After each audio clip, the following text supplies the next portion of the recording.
उस दिन प्रातः काल द्रौपदी यमुना स्नान के लिए गई।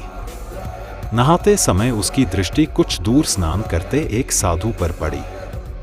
उनके शरीर पर केवल एक लंगोटी मात्र थी। दूसरी लंगोटी बदलने के लिए किनारे पर रखी थी, पर हवा का झोंका आया और वह दूसरी लंगोटी उड़कर पानी में बह गई। दुर्भाग्य से भीगी हुई लंगोटी भी पुराने होने के कारण उसी समय फट गई। तन ढकने में भी अड़चन खड़ी हो गई। प्रकाश फैलने लगा था। स्नान करने वालों की भीड़ बढ़ती जा रही थी। साधु का असमंजस बढ़ा। वह निर्लज्ज बनकर कैसे खड़ा रहे। उसने कुछ दूर पर उगी एक छोटी सी झाड़ी के नीचे अपने को छिपा लिया।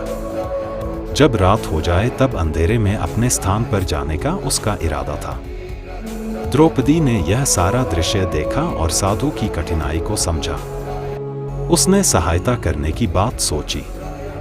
उसके पास दूसरी धोती न थी, सो आधी फाड़कर अपना शरीर किसी प्रकार ढक लिया और से आधी को लेकर उस झाड़ी के समीप पहुंची जहां निर्वस्त्र साधु छिपा हुआ था।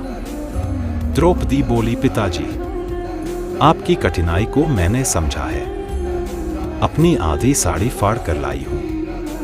इससे आप अपना तन ढकें और घर चले जाएं। आधी से मेरा भी काम चल गया है। साधु की आंखों में आंसू आ गए।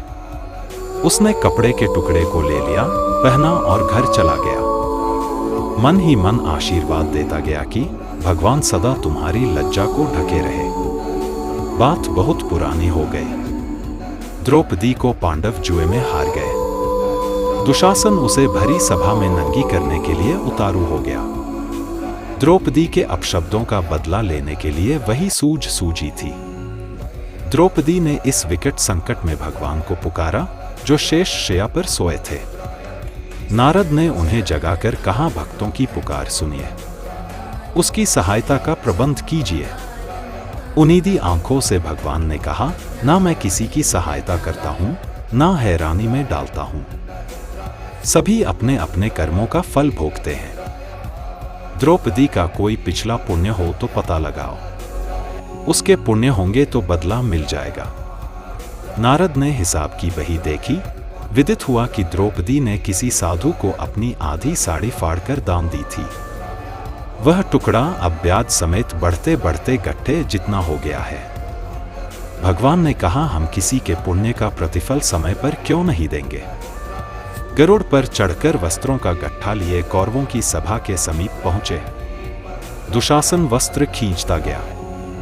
भगवान ऊपर से उसकी पूर्ति करते गए। खींचने वाला थक गया। वस्त्र बढ़ता रहा। द्रौपदी की लाज बच गई।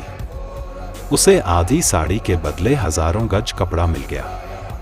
तो यदि मनुष्य का स्वयं का कुछ किया ना हो तो स्वयं विधाता भी उसकी सहायता नहीं कर सकता। ऐसे मोटिवेशनल और कार्टून वीडियोस को देखने के लिए हमारे चैनल को सब्सक्राइब और वीडियोस को लाइक और शेयर करना ना भूलें।